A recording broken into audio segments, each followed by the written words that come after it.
Questions of board members?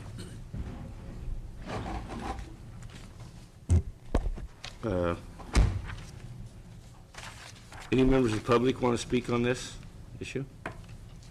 Supervisor Smith? Yes, so Ms. Wyatt, this, the sample letter we have in front of us goes to our state senator, Patricia Wiggins. Where else is this letter going? This would be going to our Assembly Member Chesbro as well. As well? And then I suppose we would be sending, well, would we send it to all of the, I'm attached to it, we have a letter from CSAC, our state association, talking about the details of the situation. Would we send our letter also to all of the CCs on that letter that talks about the Senate President Pro Tem, the Senate Republican leader, Speaker of the Assembly, and so forth, or would we? No, we are just sending the letter. It was intended for Assembly Member Chesbro and Patricia Wiggins in particular. Well, I think we definitely need to get it to our membership association, so Yeah. I would recommend that we definitely get I did send the support letter as of this morning to our association, separately in an email. Okay, so we need to get it to our association. I'm just wondering if it isn't good also to send it to some of the leadership folks, and sending it to the governor. I mean, I don't know. Is there going to be an additional action that would sort of combine the efforts of the counties, or are all the counties in this scenario acting independently? Most of the counties are acting independently and presenting their opposition letters to their board to be sent. As well, our representatives at CSAC have sent out many correspondence to all of the counties, and that information is being combined at this time. Okay. For another additional letter that's probably going to be sent out by our CSAC representatives. There's already been that one letter which is provided in your packet from CSAC, Right. and I believe there's also going to be some additional correspondence going forward with the information provided by counties today. This letter did not have the impacts, the actual impacts by all of the counties. What they're trying to get today is the actual dollar impacts provided by all of the counties, to provide that to our representatives. And that is what we've been providing this week and as of this morning. So I think it's important that we get someone to work on the formatting here, because here it has as a CC to Assemblymember Chesbro, and it should be two separate letters, one to Chesbro and one to Wiggins, not a CC.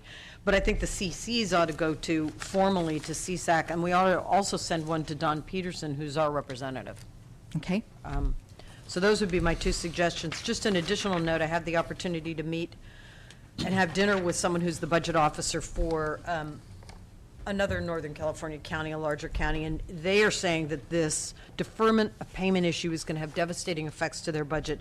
And what they need to do in terms of their attempts to analyze it is they unfortunately have had to equate the delay in payments with layoffs. And what they found that they were going to need to do, again, a larger county than this one, was that for every month that payments were delayed, it was going to equate to roughly 4 layoffs for that particular county. So I think it's important that people understand deferred payments is not just a minor issue. It certainly over time evolves into a major one. And I think there was something we had before us here that counties were saying, yes, there's the ability to flex things for about 30 days, and after you have done that, we really just don't have the ability to create dramatic internal maneuvers that are going to make up for something as devastating as something that might go on for 7 months. So I think people really need to understand there can be very severe consequences to this. Thank you. Any members of the public want to speak on this? You know, my read of this, I certainly support doing anything we can to oppose this, the state deferring any payments that are owed to the county, you know, or the counties. But especially in the area of transportation, it's more than that, just putting off the money. you know, when you have a season to do some work, deferred payments means the difference of doing it or not doing it. And so it's the unknowns of how do you manage your departments, and especially important in our Department of Transportation, because how do you know what you're even going to put out to bid or think about maybe engineering and get a project ready to go when you don't know if the money's coming this month, 3 months later, or never, or a year. You might as well, I mean, there's not much you can do in your department without that knowledge. So I think our legislators need to know the problems here.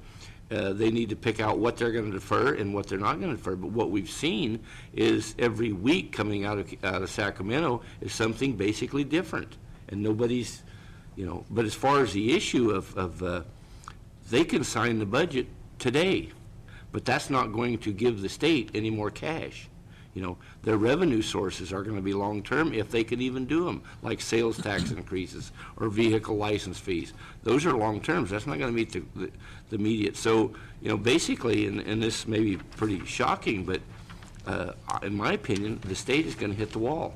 And I don't know how we can even be ready for that. But it's a little bit late. If they couldn't come up to a proposal back when they threw out Gray Davis, when the state had a structural deficit of $5 billion, I don't think they can solve it now that they have a $45 billion structural deficit. And that's what they're facing, and that is only actually up until this next fiscal year. And who knows what it's going to be in 2 years. But it gets to the point, what the state's right now, they're running out of cash, and they're reaching for everything. So just before you go into bankruptcy, that's what you do, is you don't pay your bills. And that's exactly what they're doing. So this deferral is going to get worse, because as our economy gets worse, our assessed valuation continues to drop, our sales tax continues to drop, and even if somebody's not buying a new car, you can raise your sales tax to 30%, and it's not going to bring you in any money. That's the situation. And I think that California has to look at, I think we've regulated ourselves right out of the competition level when it comes to manufacturing and anything else. Until they fix that structural problem, the state of California is going to hit the wall. And we're going to see the immediate effects of it, the immediate effects.